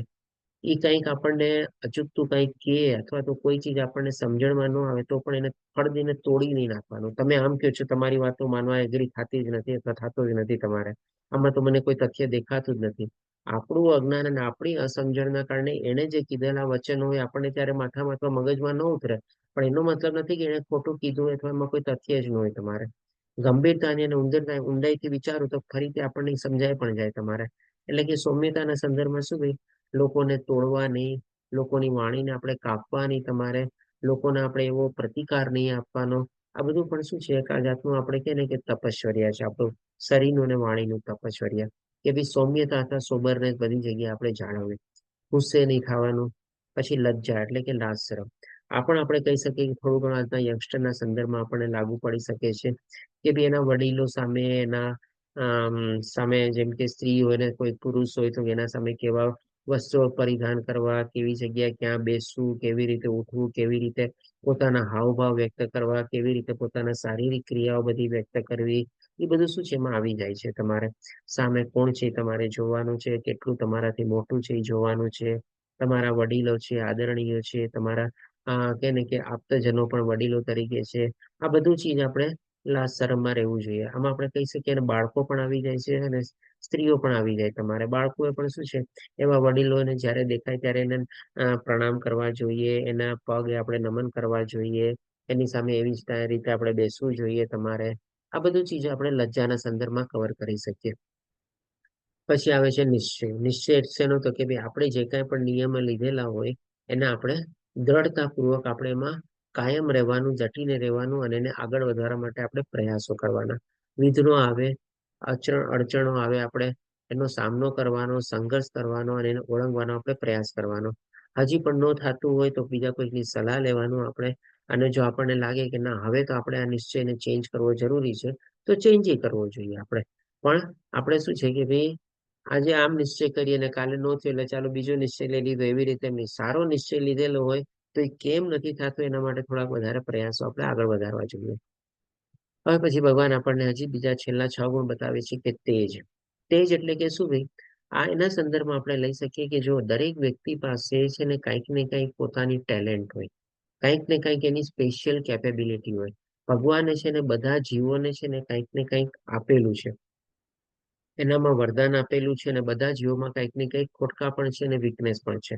નો બડી ઇઝ પરફેક્ટ. તમારે તો પોતાનું જે તેજ હોય ને, અથવા જે પોતાની જે લાયકાત, કાબેલિયત અથવા જેમાં જે નિપુણતા હોય, સ્ટ્રોંગ હોય, તમારે એ જ્યાં એને અવસર આવે ને, અથવા તો જ્યાં એને તક મળે ને, એને દાખવવી જોઈએ, અથવા તો એનું પ્રદર્શન કરવું જોઈએ. એ પણ આપણે કહી શકીએ કે એને છુપાડી ન રાખવી જોઈએ. હવે તમે કહેશો કે ભાઈ ચોરને ચોરી કરવાની તો એને બહુ એકદમ નિપુણતા છે, તમારે બધી જગ્યાએ ચોરી કરવી જોઈએ. તો જો આ બધું થઈ ગયું તમો ગુણ તમારે. પણ અહીંયા આપણે તેજના સંદર્ભમાં શું છે કે તમારી પાસે જે કાંઈ પણ એવું સારો ગુણ હોય, તમારે કોઈકને તમે મદદ કરી શકતા હો, કોઈકને તમે વાણીની દ્વારા તમે સાંત્વના આપી શકતા હો, કોઈકને તમે જ્ઞાન આપી શકતા હો, કોઈકની તમે સારી રીતે દોરવણી કરી શકતા હો, કોઈકને તમે કોઈ એવી વિદ્યા અથવા કોઈ એવી શીખવી શકતા હો તમારે. તો આ બધી ચીજો તમારું તેજ છે. તેજને તમારે ફેલાવાનું છે. ટૂંકમાં શું છે, તેજને પોતાના પૂરતું સીમિત નથી રાખવાનું. આપણે સ્વાર્થી નથી બનવાનું. ભક્તિ માર્ગમાં આપણે પણ બીજા લોકોને આગળ વધારવાના છે, આંગળી પકડીને પણ આપણી સાથે ચલાવવાના છે, અને જેમાં જેમાં આપણે લોકોને મદદ કરી શકતા હોય આપણે કરવાની છે. તો તેજના સંદર્ભમાં એ રીતે આપણે લઈ શકીએ. પછી ક્ષમા. ક્ષમા એક એવો ગુણ છે ને જે આપણે કહી શકીએ ને કે ભાઈ ભગવાન કરતા પણ છે ને, જો ભગવાનના જે શુદ્ધ અને સાચા ભક્તો હોય ને, એના ભક્તો છે ને ભગવાનને પણ ઓળંગી જાય છે ક્ષમામાં. આજે આના તમે કહેશો કે ભાઈ આ તમે કેવી વાત કરી? ભગવાનને પણ ઓળંગી જાય છે ક્ષમા એટલે કે માફ કરવામાં. આ તો આટલું ઉલટું છે. આજની તારીખમાં લોકોને માફ કરવું અને ક્ષમા આપી તો છે ને, કે ને કે ભાઈ એટલું બધું નડે છે કે વાત ન પૂછો. અરે અને હું જોઈ લઈશ, એની ઓકાત શું છે, એને મને આમ કહી દીધું, એને મારી યાર આમ કરી દીધું, હું એને માફ નહીં કરું કોઈ દી. હું એક દિવસ જરૂર આમ એની પાઠ ભણાવીશ તમારે. ક્ષમા તો ભૂલી જ ગયા છે. પણ આપણે કહે ને કે જો ભક્તિ માર્ગમાં આગળ વધવું હોય ને, તો આપણે ક્ષમા દાખવીને આપણે ભગવાનને પણ ઓળંગી શકીએ છીએ. તમને એક નાનકડો દાખલો આપું. મહાભારતનું યુદ્ધ જયારે કમ્પ્લીટ થઈ ગયું હતું અને અશ્વત્થામા એવી રીતે દ્રૌપદીના 5 પુત્રોને મારી નાખ્યા, નિયથા રાતના નિંદરમાં ને એમાં, ત્યારે અર્જુન જે છે અશ્વત્થામાને પકડીને તમારે ઘસેડીને આમ કે ને કે દોરડાથી બાંધીને તમારે દ્રૌપદીની સામે લાવે છે. અને ત્યારે ભગવાન પણ એને કહે છે, અને ભીમ પણ કહે છે, અને અર્જુન પણ બધા કહે છે કે આને સજા આપવી જોઈએ આપણે તમારે. ભગવાન એને સપોર્ટ કરે છે અર્જુનને કે ના, આને સજા આપવી જ જોઈએ, અને મૃત્યુની સજા આપવી જોઈએ. પણ ત્યારે દ્રૌપદી છે ને, એ એને માફી કહે છે કે ના, આપણા તમારા ગુરુપુત્ર છે, એને તમે માફ કરી દીધું. અને બીજું શું કે છે કે ભાઈ એ પણ એક કોઈકનો પુત્ર છે, તો એની માતા પણ અત્યારે જીવિત હતી. કૃપાચાર્યની પત્ની એટલે કે કૃપી તમારે જે અશ્વત્થામાની માતા હતી એ પણ જીવિત હતી. ત્યારે ઈ કહે છે કે ભાઈ હું પણ મારા જે મેં સંતાનો ખોયા છે મને ખબર છે માતા તરીકે મને શું દુઃખ થયું, તો હું ઈ દુઃખ એની માતાને નથી આપવા માંગતી તમારે. આ બે લોજિક અને બે પોતે પોઈન્ટ મૂકે છે અને ઈ કહે છે કે તમે અશ્વત્થામાને માફ કરી દો. બોલો, દ્રૌપદી પણ ભગવાનની ભક્ત હતી, ભગવાન કરતા પણ ઓળંગી ગયા ને તમારે. બોલો, તો આ જ છે. એટલે કે ભાઈ ક્ષમા એવી ચીજ છે કે જેમાં આપણે ભગવાનને પણ ઓળંગી શકીએ છીએ. જો ભગવાનના સાચા શુદ્ધ ભક્તો હોય ને તો ભાઈ આપણે પણ શું છે ક્ષમા ભાવના કેળવવી જોઈએ. બને ત્યાં સુધી લોકોને આપણે માફ કરી દેવા જોઈએ. પછી આવે છે ધૈર્ય. ધૈર્ય એટલે કે થોડી ધીરજ જાળવવાની. તો આ તો ભૌતિક આધ્યાત્મિક માર્ગમાં આગળ વધવા માટે તો બહુ જ જરૂરી છે. આપણે ઉતાવળે આંબા નો પાકે. આજે કળિયુગમાં બધાને ક્વિક રિઝલ્ટ જોવે છે, તમારે ઇન્સ્ટન્ટ બેનિફિટ જોવે છે. તમારે જેમ ઓલી ઇન્સ્ટન્ટ કોફી હોય ને તમારે એવી રીતે પાણીમાં નાખો ને તરત ગરમ પાણીમાં નાખીને પી જાવ એટલે થઈ ગયું તમારે રેડી બધું. તો એવું બધું કાંઈ નથી પડે. ઓલું ઇન્સ્ટન્ટ મેગી 2 મિનિટ નૂડલ્સ તમારે એવું બધું છે ને બસ. તો આ બધું આધ્યાત્મિક માર્ગમાં એવું બધું ન થાય. આમાં તો કહે ને કે ભાઈ તમારે ઘણા જન્મોની પણ તમારે તપશ્ચર્યા જોવે. તમારે ઘણા જન્મ પછી તમને કદાચ ભગવાનની પ્રાપ્તિ થાય. એટલી બધી આપણે ધીરજ જાળવવાની છે. 7મા અધ્યાયમાં ભગવાન કહે છે ને કે જેનો જન્માંતર પછી મારા એવું જયારે જ્ઞાન પ્રાપ્ત થાય છે ત્યારે મારી સાચી શરણાગતિ સ્વીકારી શકે છે, એના વગર ન થાય. પછી આવે છે પવિત્રતા. પવિત્રતા આપણે શું છે બાહ્ય પવિત્રતામાં તો આપણે બધા અત્યારે બહુ એક્સપર્ટ થઈ ગયા છે. કોરોના પછી સરસ મજાના આપણે બધા એવા સેનિટાઈઝર નીકળી ગયા છે, હેન્ડ વોશ નીકળી ગયા છે, ઘણું બધું એવી નવી નવી ચીજો બધી નીકળી ગઈ છે. આપણે પોકેટમાં અત્યારે રૂમાલની સાથે હેન્ડ સેનિટાઈઝર લઈને પણ ઘણા લોકો ફરે છે. પણ વધારે જરૂરી અને મહત્વનું શું છે તો કે ભાઈ આંતરિક પવિત્રતા. એમાં આપણી શરીરની, આપણા મનની આંતરિક પવિત્રતા, આપણી બુદ્ધિની આંતરિક પવિત્રતા, આપણી વાણીની આંતરિક પવિત્રતા બધી આવી જાય છે. મનમાં કોઈ એવા કટુ વિચારો ન લાવવા જોઈએ. બુદ્ધિમાં કોઈ એવા અવડાવી આપણે કે ને કે ઉલટી જગ્યાએ આપણે બુદ્ધિ ન દોડાવવી જોઈએ તમારે લોકોનું ખરાબ કરવામાં કે નુકસાન કરવામાં. એટલે કે આ રીતે આપણે આંતરિક પવિત્રતા અત્યારે બહુ જરૂરી છે બાહ્ય પવિત્રતા કરતા. તો જ આપણે આધ્યાત્મિક માર્ગમાં આગળ વધી શકીએ. પછી ઈર્ષાથી મુક્તિ. જેમ કીધું ને કલિયુગને બહુ મોટો દોષ છે દંભ અને ઈર્ષા. તો કોઈની પણ ઈર્ષા નથી કરવાની. સૂક્ષ્મ ભાવમાં પણ આપણે ઈર્ષા નથી કરવાની. કારણ કે આ ચીજને આપણે ઘણી બધી ડિટેલમાં આપણે આગલા અધ્યાયોમાં ડિસ્કસ કરી લીધેલી છે. પછી છેલ્લી ભગવાન કહે છે કે એવી માનની ઈચ્છાથી મુક્તિ. આના સંદર્ભમાં તો આપણે જે આજકાલ જોયું ને, કોઈ આપણું અપમાન કરે ને આપણે ખુશ થવાનું, કોઈ આપણને કટુ વચન કહીને ગયા ને ખુશ થવાનું. ભાઈ આપણને કંઈક દઈને ગયો ને, કઈ લઈને તો નથી ગયો ને, ઈ સેન્સમાં ગયો ને તમે. આજે તમને માની લો કોઈ માણસ 4 ગાળો આપીને ગયો, આપણે શું કહીએ એ મને 4 ગાળો દઈને ગયો, હું કેવી રીતે સહન કરું બોલતો. મારી જગ્યાએ તું હતો તું શું કરત કેતો? તું 4 ગાળો સહન કરી શકત? 4 ગાળો તું લઈ શકત તમારે? અરે ભાઈ, ટૂંકમાં તમને આપીને ગયો ને, તે જ તો કીધું મને 4 ગાળો આપીને ગયો, તમારી પાસે લઈને હું ગયો. આવા સેન્સમાં લ્યો ને આપણે બસ. તો પછી ભાઈ માનની શું, આપણે કોના માનની તમારે? આપણે માન મેળવીને કરવું છે શું તમારે? બોલો. સાચું તો એકવાર આપણી હાજરીમાં છે ને કોઈ ભગવાનનું માન કરે ને એના માટે ઇનડાયરેક્ટલી આપણું જ માન છે. આપણે એ રીતે સમજવાનું. કારણ કે આપણે પણ તો ભગવાનના જ અંશ છીએ. આજે તમે મને કહો, આજે તમે કોઈ જગ્યાએ ગયા હો અને તમારા મા બાપના કોઈ વખાણ કરે, હા તમારા પિતાશ્રી તો બહુ સારા, એકદમ પ્રામાણિક, તમારે બહુ સરસ બિઝનેસ ચલાવે છે, ઘણું બધું પ્રોગ્રેસ કર્યો, ઘણી બધી પ્રગતિ કરી. અને તમારા માતાનું તો શું કહેવું તમારે? એની તો વાણી એટલી મીઠી છે ને કે એને સાંભળવામાં જેટલો આપણને આનંદ આવે ને તમારે. અને એ તો શું રસોઈ બનાવે છે, શું એનું 2 વાર જમ્યો છો એને કે આપણે, મને તો આજ સુધી રસોઈ મારા મોઢે રહી ગઈ છે. આવી રીતે તમારા મા બાપના કોઈ વખાણ કરે, તમને કેટલી તમારી છાતી ફૂલે, તમે કેટલી ખુશી થાય. તો તમારી હાજરીમાં તમારા વખાણ કરતા તમારા મા બાપના કોઈ વખાણ કરશે ને તમને વધારે ખુશી થશે. તેવી જ રીતે આપણને કોઈ માન આપે અથવા આપણા કોઈ વખાણ કરે એના કરતા કોઈ ભગવાનના વખાણ કરે ને એમાં આપણને વધારે ખુશી થાય. તો આપણે એ જ રીતે લેવાનું કે ભાઈ આપણે શું કામે માનની અપેક્ષા રાખવાની, પણ જો ભગવાનના ગુણગાન ગાતો હોય તો હા મને તો બહુ મજા આવી બસ. તો આ રીતે આપણે 26 ગુણોને સંક્ષિપ્તમાં આપણે ડિસ્કસ કર્યા. આપણે જે રીતે આપણે બધી શું કહેશું પ્રભુજી, આપણું પછી કરે તો પછી માણસ કાકડાની જેમ ફૂલાઈ જાય પ્રભુજી. સાચું છે. કીધે કે આપણા કોઈ વખાણ કરે ને તો આપણને ક્યાંક ને ક્યાંક અહંકાર આવે, ફૂલાઈ જઈએ આપણને, અથવા તો આપણે કે ને કે એમાં એક જાતનું સેટિસ્ફેક્શન આવે, ઓહ ચાલો મેં ઘણું બધું પ્રાપ્ત કરી લીધું. હજી આગળ વધવા માટે આપણે ઉલટાનું ડિમોટિવેટ થાય. ત્યારે આપણને વખાણ લાગે પણ બીજી રીતે આપણે કે ને કે જાતનું ડિમોટિવેશન થઈ ગયું. ઓહ, હવે તો બધા વખાણ કરતા થઈ ગયા, બધાને એમ છે ચાલો અમે પણ ઘણું થઈ ગયું, બસ આગળ નથી વધતું. આજે માની લો કીર્તિમાં પ્રભુજી માની લો આપણે 16 માળા કરતા હોય અને આપણે કે ઓ તમે તો 16 માળા કરતા થઈ ગયો, આટલા વર્ષોથી તમે 16 માળા કરો છો, તમે તો બહુ સારું કર્યું, તમે આટલા ટૂંક સમયમાં 0 માળામાંથી 16 માળા ઉપર પહોંચી ગયા. તમે તો પેલા બહુ ગુસ્સો થતા હતા, હવે તો તમે ગુસ્સા ઉપર કાબુ મેળવી લીધો. તમે પેલા તો તમારા ઓફિસ સ્ટાફના લોકોની સાથે તમારું પટતું નતું, હવે તો તમારા ઉપરી લોકો, તમારા વડા લોકો પણ તમારું માને છે. માની લ્યો ત્યારે આપણે એને બહુ ફૂલાવી દીધા, ઝાડે ચડાવી દીધા. હવે શું થાય કીર્તિમાં પ્રભુજીને, ઓ મેં જો આટલું બધું કરેલું છે, બરાબર છે, ચાલ હવે હવે પછી ત્યાંથી પતિત થાય કે નહીં કદાચ થાય ને. એટલે કે જેમ કીધું ને કે ભાઈ વખાણ સાંભળીને આપણને ઉલટાનું નુકસાન છે, આપણને કોઈ ફાયદો નથી.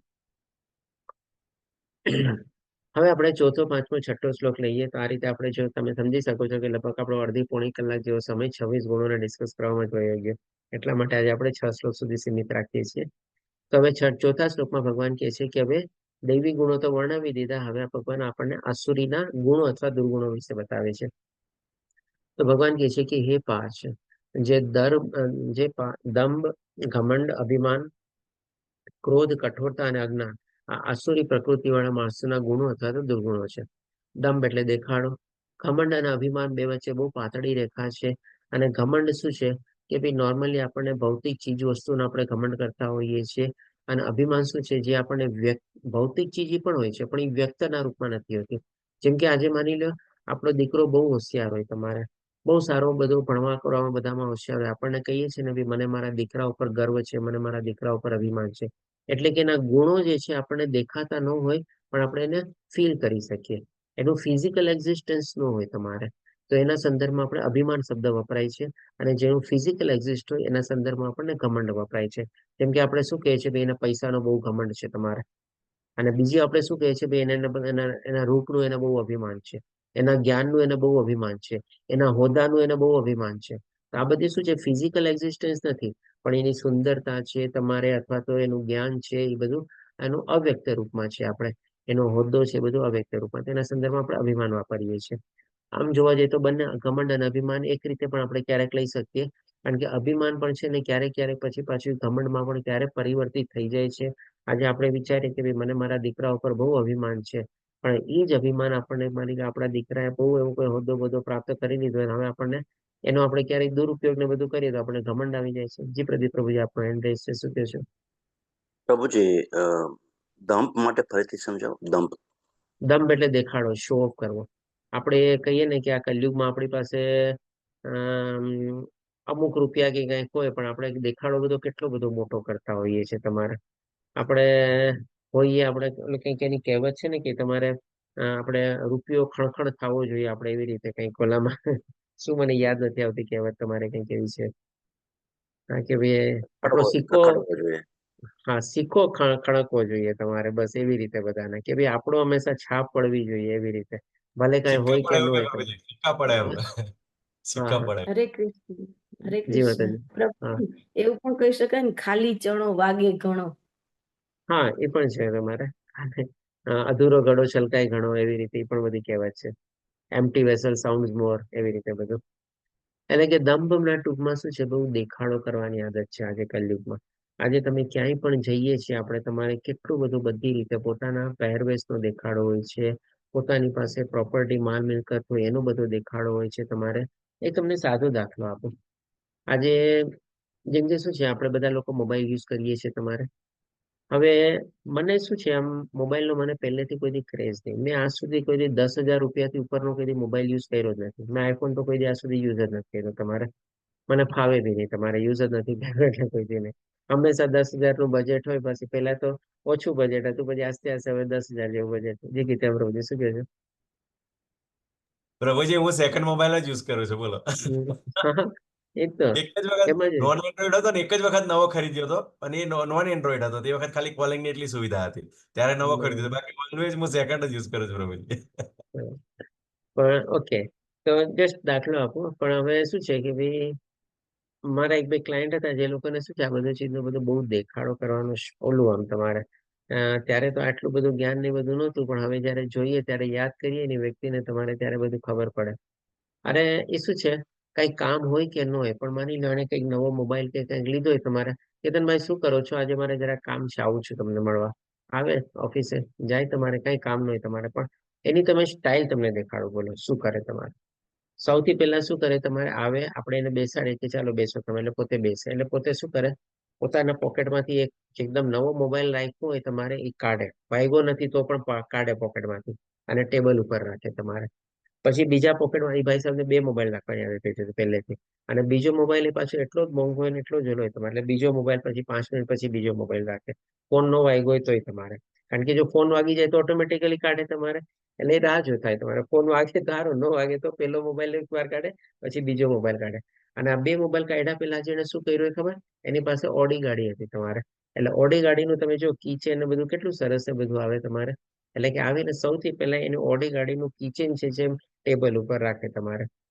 પછી હવે એને શું છે, એની હાથમાં છે ને તમારે 2-3 એવી ડાયમંડની અને સોલિટેર રિંગ પહેરતાય તમારે. તો વારે ઘડી આમ હાથ આમ ટેબલ ઉપર આમ ટક ટક ટક કરે તમારે, બોલો એ પોતાની વીટીઓ ને બધું તમારે. અને પછી હજી શું, એને ચશ્મા હતા તમારે. હવે ચશ્મામાં શું છે, નોર્મલી તમારે ગોલ્ડન ફ્રેમ વાળી ચશ્મા પહેરતા તમારે. તો કાંઈ હોય કે ન હોય પણ આમ ચશ્મા કાઢીને આમ રાખે તમારે, બોલો. અને આમ આંખમાં આમ નીચે કેવું કઈ કરે તમારે. આ બધું જો આપણે કહીએ ને કે શોખ તમારે, એટલે કે લગભગ પોતાની પાસે 5-10 લાખ રૂપિયાનો સામાન એને આવીને મારા ટેબલ ઉપર મને શોખ કરીને દેખાડી દીધો તમારે, ઇન્ક્લુડિંગ એની વીટી ને બધું તમારે. હજી પહેરવેશ ઉપર તો આપણે જાતા જ નથી તમારે, એના શૂઝ ઉપર તો જાતા જ નથી આપણે તમારે, પણ આ તો બાહ્ય રીતે તમારે એને કેટલું બધું, આ બધું દંભ જ છે ને. તમે જુઓ તો શું જરૂરી છે આ બધું ચીજ, એટલે કે કહીએ ને કે આ તો ખાલી તમને પુરુષોની વાત કરી, હજી તો આપણે લેડીઝ લોકોની વાત નથી કરતા. જો લેડીઝ લોકોની વાત કરવા જઈએ તો આપણે કહીએ ને કે ભાઈ આપણા હજી બીજા 2-3 ક્લાસ જોઈ છે આપણને, એટલો બધો દંભ અને દેખાડો કરવાની લોકોને હેબિટ હોય છે. તો આ બધું શું છે, દંભ એટલે કે દેખાડો, શોખ. પછી આવે છે ક્રોધ. ક્રોધના સંદર્ભમાં આપણે ઓલરેડી ડિસ્કસ કરી ગયા. તો એ ભગવાન આપણને દુર્ગુણ તરીકે બતાવે છે કઠોરતા. કઠોરતા એટલે કે શું, જડતા.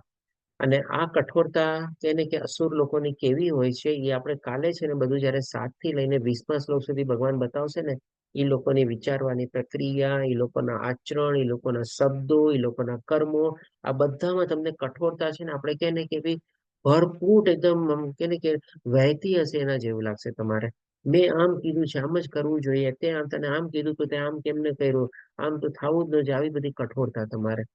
ભાઈ જો કીધું ને કે બધું આપણા મરજી પ્રમાણે થતું નથી. જેમ આપણે આખા દેશનું શેડ્યુલ બનાવ્યું હોય, જરૂરી નથી કે બધું આપણા પ્રમાણે થાય, પણ આપણે બધી જગ્યાએ આપણે કહે ને કે પ્રેક્ટિકલ સિચ્યુએશનને સમજવી પડે છે. સામેવાળા માણસો પર દ્રષ્ટિકોણ આપણે સમજવો પડે છે, સંજોગો સમજવા પડે છે, પરિસ્થિતિ સમજવી પ્રમાણે છે. અને આપણે એ રીતે ચાલીએ કે ભાઈ ચાલો મારી મરજી પ્રમાણે થયું તો ઠીક છે, ન થયું તો ઓર સારું, કારણ કે ભગવાનની મરજી પ્રમાણે થયું. પણ આપણે કઠોરતા કરીને ચાલીએ, પર્ટિક્યુલરલી આપણા એમ્પ્લોયર રિલેશનમાં બધું કઠોરતા કરીએ તો એ જાતનું કહીએ ને કે ભાઈ આપણે ક્યારેક અસુર બની જઈએ છીએ ને આપણને પોતાને ખબર હોતી નથી. પછી અજ્ઞાન એટલે કે ભાઈ આધ્યાત્મિક જ્ઞાનનો પૂરેપૂરો અભાવ તમારે. કોઈ જાતનું આધ્યાત્મિક જ્ઞાન હોતું જ નથી આપણે. અને જે કંઈ પણ ભૌતિક જ્ઞાન હોય છે એનો પણ એ લોકો ઉલટો ઉપયોગ કરે છે, અથવા તો દુર્બુદ્ધિ રીતે એ લોકો એનો ઉપયોગ કરે છે તમારે, જે આપણે આવતીકાલે ભગવાન આપણને 7 થી 20મા શ્લોકમાં બતાવશે, ત્યારે આપણે ડિસ્કસ કરશું. આ બધું ભગવાન શું કહે છે કે ભાઈ આસુરી પ્રકૃતિ વાળા માણસોના દુર્ગુણો તરીકે છે. હવે પછી ભગવાન આપણને 5મા શ્લોકમાં અર્જુનને કહે છે કે અર્જુન તારે ડરવાની જરૂર નથી. અને કે છે સાથે સાથે કે ભાઈ દિવ્ય ગુણો જે છે મોક્ષ તરફ લઈ જનારા છે. કે ભાઈ દિવ્ય ગુણો જે ભગવાને 26 ગુણો બતાવ્યા, જેમ જેમ આપણે એનો પ્રયાસ કરશું, ભગવાનની કૃપા થશે, જેમ જેમ આપણે આગળ વધશું, તો આસ્તે આસ્તે આપણી પ્રગતિ થશે. આ મનુષ્ય જીવનને આપણે સાર્થકતા પુરવાર કરેલી ગણાશે. પણ જો એ ભગવાન આપણે જે મનુષ્ય જીવન આપેલો છે ને આવી રીતે અસુરી અથવા દૈવી ગુણો, દૈવી ગુણો નહીં પણ આપણે તામસી ગુણોમાં જો આપણે વાપરશું, તો ભગવાન કહે છે કે અસુરી ગુણો બંધનકારક. બંધનકારક એટલે કે ભાઈ ફરીને ફરીથી જન્મ મૃત્યુ જરા વ્યાધિમાં ફસાવવું પડશે. અને કેવા પ્રકારની યોની આપણને મળશે આપણા હાથમાં તો છે જ નહીં, આપણે કઈ ડિસાઈડ નથી કરી શકતા આપણે. હવે પછી ભગવાન અર્જુનને કહે છે, હે પાંડુ પુત્ર તું ચિંતા કરીશ નહીં, કારણ કે તું દિવ્ય ગુણો સાથે જન્મેલો છે. હવે આ ભગવાન અર્જુનને શું કામે કહે છે, કારણ કે આ બધું સાંભળ્યા પછી કદાચ જે અર્જુનને લાગે કે હવે તો હું યુદ્ધ લડીશ, લોકોને મારીશ, અને એ લોકોની સામે યુદ્ધ થશે, લોકો ઘણા ઘાયલ થશે, તો શું એ બધી અસુરી પ્રવૃત્તિ નહીં થાય? કારણ કે હજી ભગવાને અસુરી પ્રવૃત્તિઓ પછી ડિટેલમાં ડિસ્કસ નથી કરી, પણ એની પહેલા જ અર્જુનને ફરીથી ભગવાન એક જાતની ચેતવણી આપી દે છે કે તારે કોઈ ચિંતા કરવાની જરૂર નથી, અથવા તો સાંત્વના બી સાથે સાથે આપે છે. કારણ કે તું તો બધા દિવ્ય ગુણો સાથે જન્મેલો છે. કારણ કે આ જે પાંડુ પુત્ર હતા, આપણે જાણીએ છીએ કે પાંડુનું રાજાનું અકારણ મૃત્યુ થવાના કારણે જે 5 પાંડુ પુત્રો કહેવાય છે તમારે યુધિષ્ઠિર, ભીમ, અર્જુન, નકુલ અને સહદેવ, એ બધા દૈવી ગુણો દ્વારા પ્રાપ્ત થયેલા હતા. જેમ કે યુધિષ્ઠિર જે છે આપણે યમરાજનો આપણે કે ને કે ભઈ પુત્ર ગણાય છે. પછી આપણે ભીમ જે છે પવન પુત્ર ગણાય છે. અને કુંતી માતા અને માદ્રીજીને એ દેવતા લોકોએ કઈ કૃપા કરી હતી, એના વરદાન રૂપમાં આ બધા પુત્રો એ લોકોને પ્રાપ્ત થયેલા હતા. અર્જુનને આપણે ઇન્દ્રનો પુત્ર કહીએ છીએ. અને નર નારાયણના રૂપમાં પણ આપણે જાણીએ છીએ અર્જુનને. પછી નકુલ અને સહદેવ કોણ હતા? તો કે ભાઈ અશ્વિની કુમારોના પુત્ર હતા. અને અશ્વિની કુમારો કોણ હતા? તો કે ભાઈ સૂર્યદેવના પુત્ર હતા. એટલે કે ભાઈ આ બધા જે 5 પાંડવ છે બધા દૈવી ગુણો સાથે જ ઓલરેડી જન્મેલા છે. તો આ 2 કારણસર ભગવાન આવી રીતે અર્જુનને સાંત્વના આપે છે કે તારે ચિંતા કરવાની જરૂર નથી. હવે છેલ્લા 6થા શ્લોકમાં ભગવાન કહે છે કે હે પાર્થ, આ જગતમાં સર્જન પામેલા જીવો 2 પ્રકારના છે. તો અહીંયા જે ભગવાન જે બે પ્રકારના જીવો ગણાવે છે, એ આપણે જે ગઈકાલે જાણ્યું હતું ને કે જીવના 2 પ્રકારે ભગવાન આપણને બતાવ્યા 15મા અધ્યાયમાં, એક ચ્યુત અને અચ્યુત, અથવા તો બીજા પર્યાયવાચીના રૂપમાં આપણે નિત્યબદ્ધ અને નિત્ય મુક્ત. અને પછી હજી બીજા શ્લોકમાં ભગવાને ક્ષર અને અક્ષર તરીકે વર્ણવેલું હતું. આ બધું એક સરખું જ આવે તમારે, ચ્યુત, અચ્યુત, નિત્યબદ્ધ, નિત્ય મુક્ત અને ક્ષર અને અક્ષર. એ પ્રકારના પ્રકાર થઈ ગયા કે જે પતનશીલ ને બધું હોય છે ને આધ્યાત્મિક જગતમાં પહોંચી જાય છે. પણ અહીંયા જે ભગવાન જે જીવના પ્રકાર બતાવે છે, ખાલી આપણે કહી શકીએ કે ભાઈ ભૌતિક દુનિયા અથવા તો નીચે પાતાળ લોક પૂરતું જ આપણે લિમિટ અથવા કહી શકીએ, અથવા તો ઉચ્ચતર લોક સુધી. તેમાં ક્યાં 2 પ્રકાર ભગવાન બતાવે છે? એક દૈવી કહેવાય છે, એટલે કે જેમાં બધા દૈવી ગુણો રહેલા છે. જેમ ભગવાને કીધું ને કે બધા દેવ તુલ્યમાં જોવા મળે છે. એટલે આપણી ઉપરના જે 6 લોક છે એમાં બધા દેવી દેવતાઓ અને મોટા મોટા સંત પુરુષો, મહાપુરુષો, ઋષિ મુનિઓ બધાનો વાસ રહેલો છે. જેણે એવી બધી સિદ્ધિઓ પ્રાપ્તિ કરેલી છે અને જેણે એટલી બધી ભક્તિ માર્ગમાં પોતે આગળ વધેલા છે. તો એ બધા દૈવી પ્રકૃતિ વાળા કહેવાય છે. અને બીજા આસુરી કહેવાય. અને આસુરી એટલે કે જે આ પૃથ્વી ઉપર અથવા મૃત્યુલોક ઉપર છે, અને જે નીચેના પાતાળ લોક છે જેમાં અસુર લોક પણ છે. આપણે અસુર લોકોનો પણ એક અલગ લોક હોય છે. જેમ કે બલિ મહારાજ છે આપણે નીચે પાતાળ લોકમાં છે અત્યારે.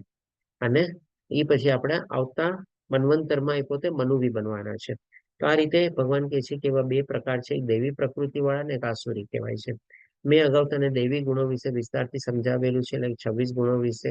અને હવે ભગવાન કહે છે કે મારી પાસેથી આસુરી ગુણો વિશે સાંભળ. જે ભગવાન આપણને 7 થી લઈને 20મા શ્લોકમાં આસુરી લોકોના ગુણો નહીં પણ બધું દુર્ગુણો સીધા આપણને વર્ણવે છે. તો એ આપણે આવતીકાલે લેશું. આજે આપણે 6 શ્લોક સુધી સીમિત રાખીએ. વાંચા કલ્પતરુભ્યશ્ચ કૃપા સિંધુભ્યેવ ચ પતિતાનાં પાવનેભ્યો વૈષ્ણવેભ્યો નમો નમઃ. હરે કૃષ્ણ કૃષ્ણ કૃષ્ણ હરે હરે, હરે રામ રામ હરે હરે. શીલા પ્રભુપાદ કી જય. શ્રી રાધા ગોવિંદ પ્રણામ. હરે કૃષ્ણ સર્વેને. કોઈને કોઈ પ્રશ્ન હોય તો લઈ શકીએ છીએ આપણે.